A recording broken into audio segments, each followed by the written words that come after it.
En esta oportunidad vamos a escuchar al analista Jaimito, quien se ha pronunciado desde la capital peruana, donde mencionó que hoy los empresarios se están llevando todos los recursos y el pueblo sigue estando pobre. Hoy ha dicho claramente, hoy pues el capitalismo no le interesa a la sociedad peruana. Jaimito también mencionó que buscaron de sembrarle pruebas a Pedro Castillo. Hasta el día de hoy no han encontrado nada en su contra. Todo ha sido falso. También mencionó que Pedro Castillo podría ser restituido si sale libre. También hoy Jaimito pues ha dicho que el capitalismo solo busca sus intereses. Vamos a escuchar pasajes de sus análisis. Digo que detrás de toda dirigencia está el punto político. Yo, por ejemplo, soy un dirigente y ponte que sea priista, por más que tenga la razón el otro gremio que es de izquierda, no voy a estar de acuerdo con él. ¿Te das cuenta? Eso es lo que está pasando, son intereses. Es en el momento de hacerle la vacancia al alcalde. Debemos aprovecharlo. Bueno, es constitucional. ¿Cómo tú lo ves? Y ahorita me parece que ya compraron los planillones, ya están llenos, creo. López Aliaga a fin de año se va. ¿Te das cuenta? Se va. Y en los oportunistas que ahorita están acá o no estén acá, que escuchen bien por las redes, para que ellos se unen también a las marchas. Nunca se separen de las marchas. Cuando se unen a la marcha, va a haber más fuerza. Claro. Así tiene que ser. Porque ellos viven de nosotros. Claro, pero viven de nosotros. Claro, si nosotros hacemos una marcha, y el señor está trabajando, esa marcha es para todo. Claro. No porque está marchando nada más. Sí, así es, detrás hay intereses políticos. Ay. Y Puno lo está depurando. ¿No recuerdas ese alcalde? Es alcalde del pueblo, no es alcalde particular, es del pueblo. Pero se vino acá a conversar con Dina Boluarte y allá lo cambiaron. ¿Qué dijo el alcalde? No, señor, el jurado. No, acá no hay jurado ya. Acá es el pueblo. Lo sacaron y ya, pues también. ¿Qué está pasando?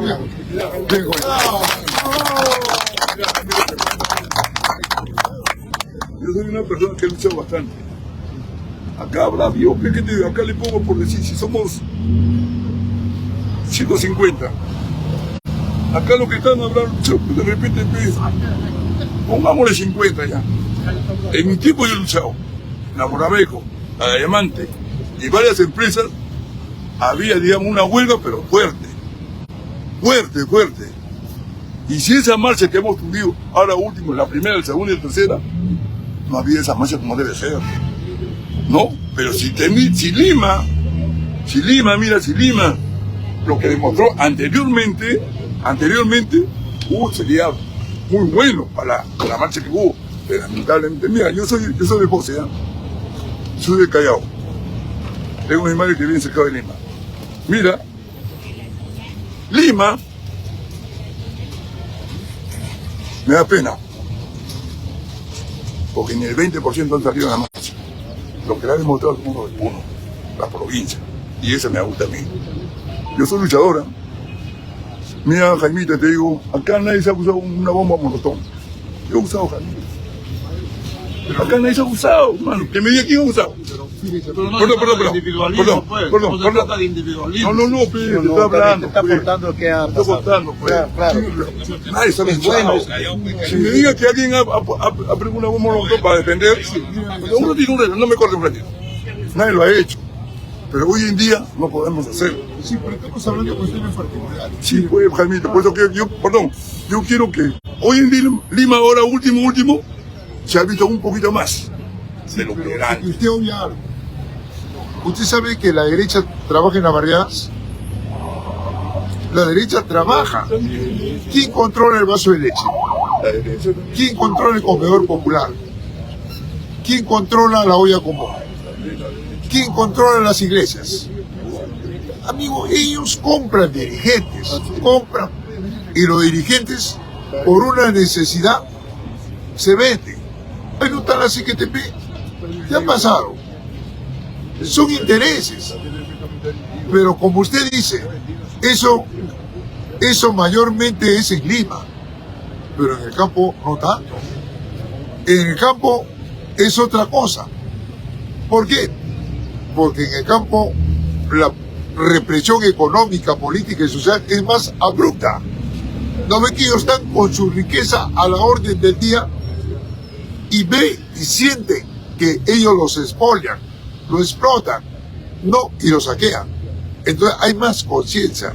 Y por último, el conflicto no está en Lima, es en el campo. ¿Por qué? Porque hace poco dije, ponte que el campo cierra sus fronteras. ¿Lima qué va a hacer? En un minuto se polariza Lima, porque no va a haber alimento. ¿Qué va a empezar a hacer la gente? Va a saquear. Eso es, compañero. Entonces, amigo, y a eso estamos llegando. Pero la culpa no es nuestra. La culpa es de este Estado y del capitalismo. ¿Ya, compañeros? Bien. ¿Alguna otra? Sí. ¿Qué es problema de fondo? No, claro, sí es. Sí. ¿Qué es coyuntura y problema de fondo? No. Cuando hablo de coyuntura, estoy hablando del momento. Y cuando hablo de estructura, estoy hablando de lo sólido, de la base. Por ejemplo, eliges un presidente, eliges congresistas, esos son problemas de coyuntura. ¿Y cuál es el problema de estructura? Cambiar la Constitución. Cambiar la piedra angular de la Carta Magna. ¿Cuál? El capítulo económico. Esa es la estructura.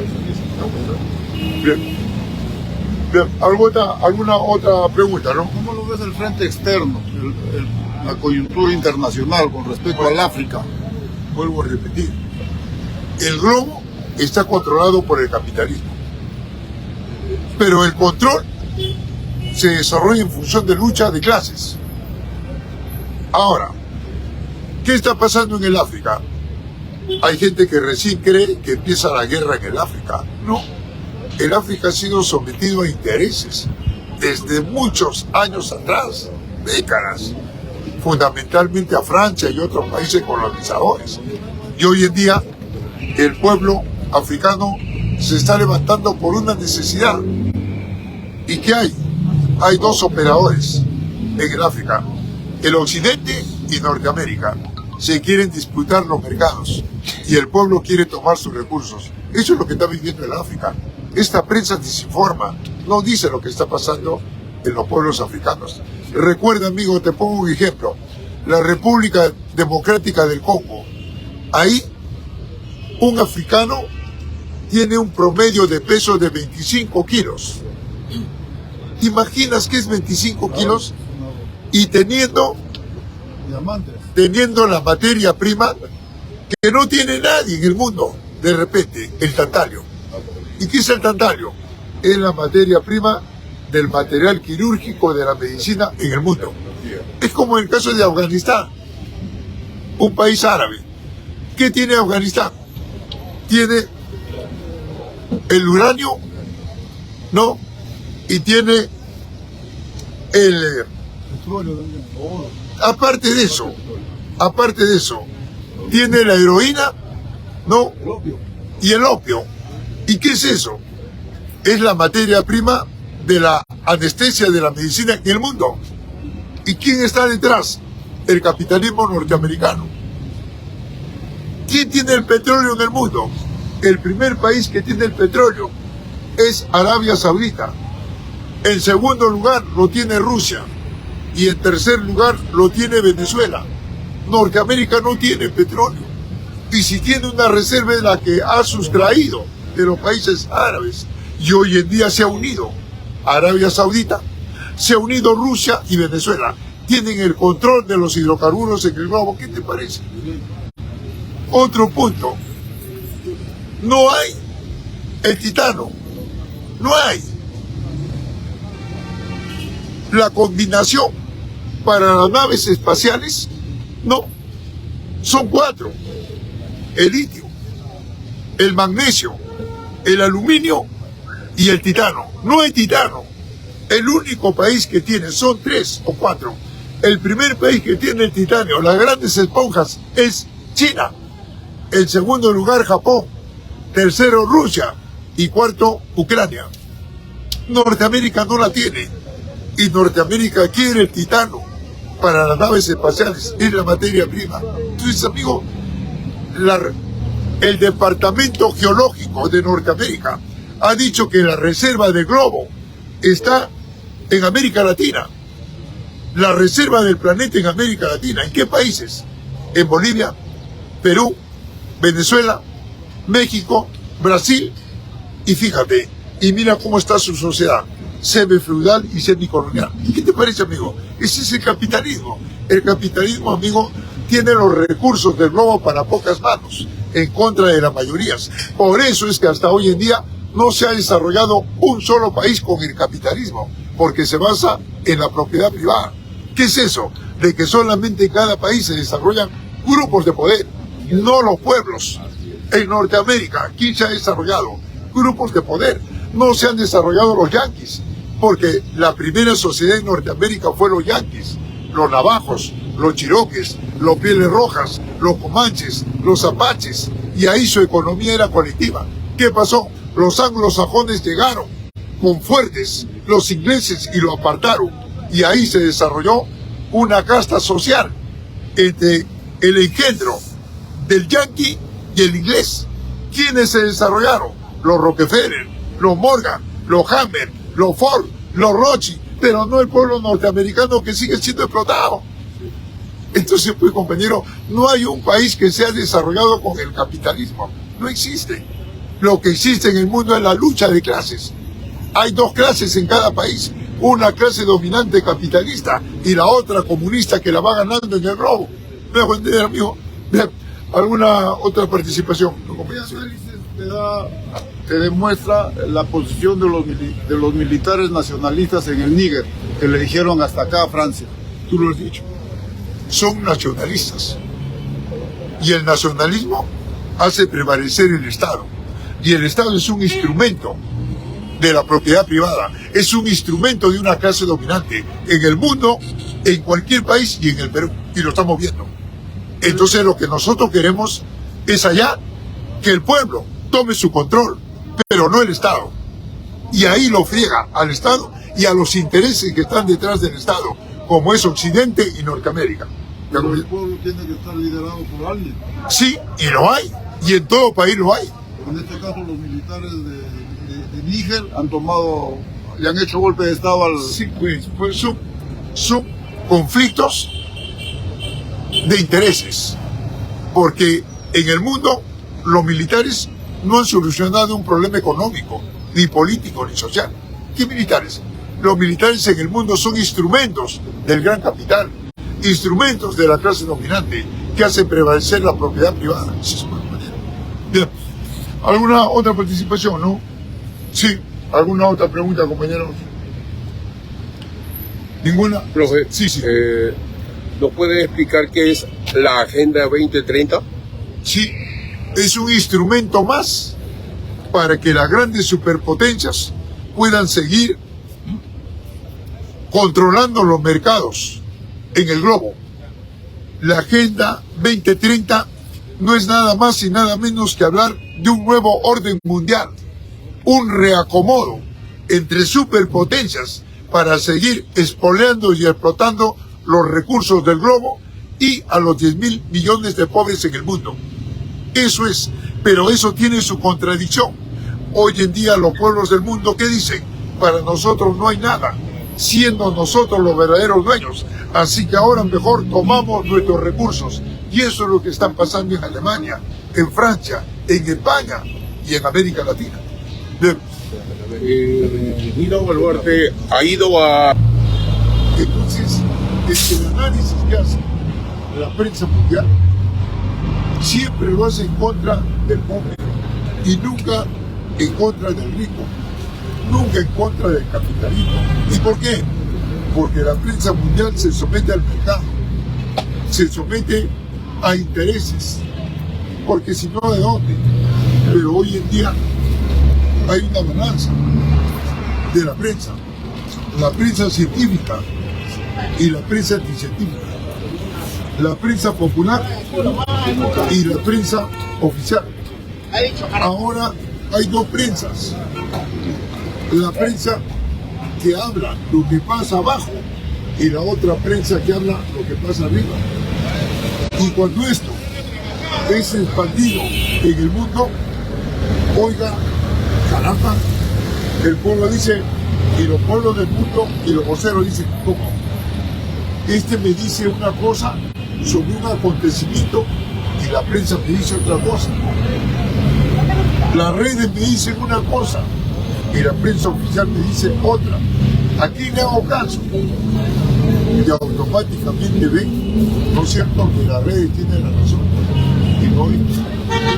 Por eso esta prensa hoy día está en el limbo, tambalea. ¿Por qué? Porque yo, como empresario, pongo un comercio, un comercial, pago. Pero yo pago una prensa siempre y cuando tenga rating. Claro. Y hoy en día la prensa no tiene rating y están sacando sus comerciales. La prensa tambalea porque está sometida al mercado. En cambio, la prensa popular crece en el mundo. Por eso Dina, el capitalismo norteamericano, le ha dicho a Dina, ¿sabe qué, Dina? Convoca a un acuerdo nacional a fines de agosto. Si tú logras convocar al 50% de reparto, si no, ¿y a quién te vas a convocar? A todos. Y está llamando a la prensa oficial y a la prensa alternativa. ¿Qué crees que le va a decir? Va a someterlo al mercado. Eso es sin interés. No es que los que deben se van a ir. ¿Quién dice eso? No. Los nuevos legisladores, los nuevos hombres que armen la nueva Carta Magna, ellos van a decir ahí de repente que todos aquellos lo han robado al paredón. ¿Te das cuenta, amigo? Compañeros, no podemos nosotros caer en ese juego de la del 79 con la del 93, porque Víctor Raúl y Alberto Fujimori son los mismos, ¿o no? Defienden el sistema. Entonces, ¿de dónde me vienes a hablar que la del 79 y la del 93? Bien, compañero. ¿Alguna pregunta hasta acá, no, compañero? De repente alguna inquietud, ¿no? Sí, amigo. ¿Alguna sobre el punto? Sí.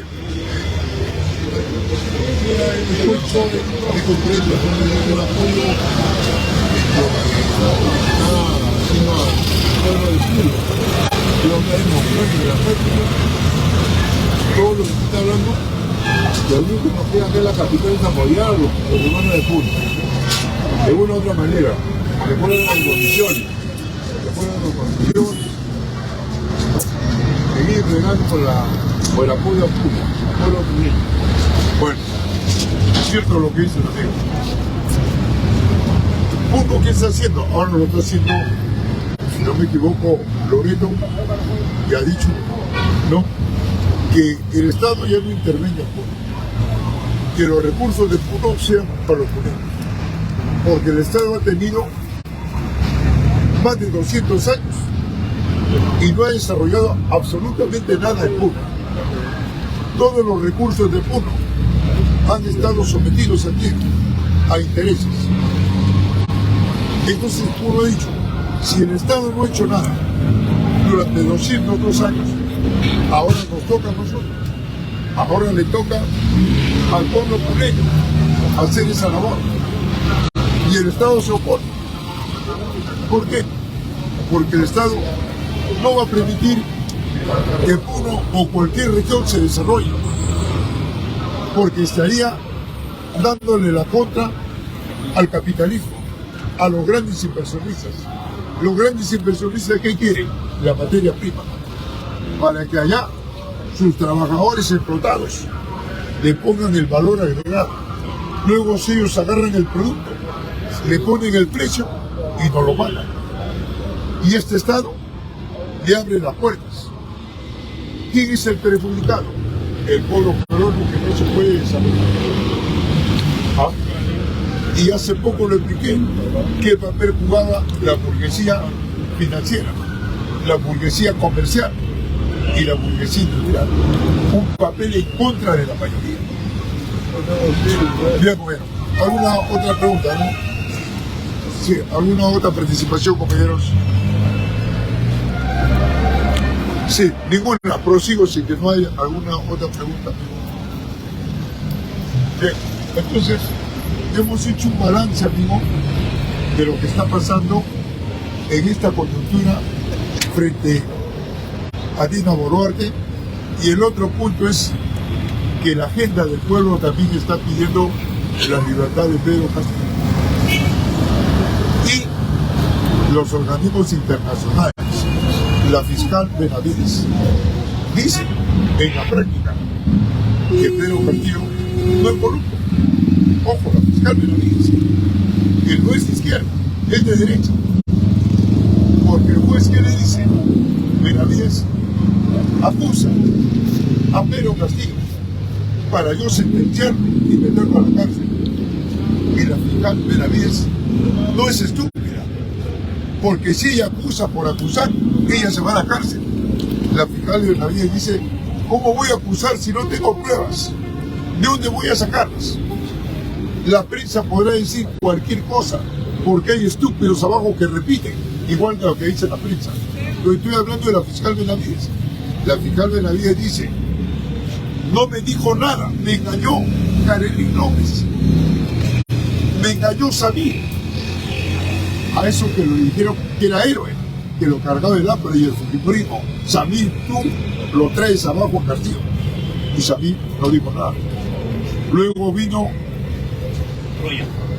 Mariano González, el caballo de Troya, el ex ministro del Interior de Castillo, y hoy ha descubierto. Y cuando llegó a la fiscalía, ¿qué dijo? Nada. Luego vino Pacheco. ¿No recuerda que daban 50.000 por la cabeza de Pacheco para que lo meta a la cárcel a Castillo? Y cuando Pacheco llegó a la fiscalía, ¿qué dijo? Yo no sé nada, señor, pero la prensa, pregúntale a la prensa. Y luego trajeron al español, y el español, cuando fue a declarar, ¿qué dijo? Y ahora quieren a Fernandini, que le ha dado un pie. Entonces, amigo, como el juez le ha dicho a la fiscal Benavides, no hay pruebas. Señor, denme 3 años más a ver si encuentro. Entonces, y frente a eso, Pedro Castillo está viendo ya su libertad. Lo están pidiendo los organismos internacionales. Si es que el Castillo logra la libertad, ¿qué quiere decir que está libre? Que todo lo actuado ha sido fallido, que todo lo actuado ha sido viciado desde el 7 de diciembre hasta ahora. ¿Y eso qué implica? Que Castillo automáticamente regresa a ocupar el sillón presidencial, porque no hay nada en contra. Se regresa. Y una vez que regresa a ocupar el sillón presidencial, ¿qué es lo que hace? Se activa el mensaje. Se activa ese mensaje del 7 de diciembre, ¿verdad? Y se disuelve el Congreso. Y él tiene 3 meses para convocar elección de congresales. Y en esos 3 meses